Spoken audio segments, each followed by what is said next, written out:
ٹھیک ہے, اور وہ اشارہ قریب ہوتا ہے جو پاس کی چیز کے لیے کرتے ہیں. اور ذالک اصل میں اشارہ بعید, گرامر کی بکس میں آپ کو ملے گا کہ یہ اشارہ بعید ہے.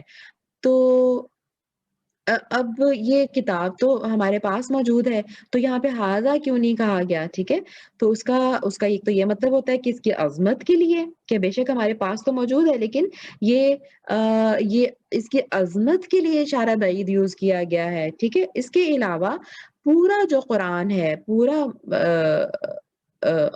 مصحف جو ہے وہ لوح محفوظ میں بھی محفوظ ہے, جو اوپر ساتوں آسمانوں پہ لوح محفوظ ہے.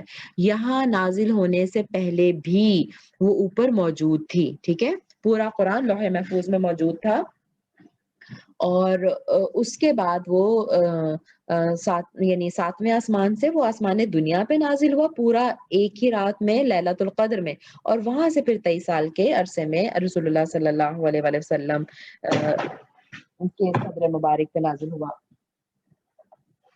23 سال کے عرصے میں. ٹھیک ہے, تو بہرحال تو اس حساب سے بھی کہ یہ وہ کتاب ہے, ٹھیک ہے, کہ وہاں پر جو ہے یہ محفوظ حالت میں ہے اور محفوظ فرشتوں کے پاس ہے.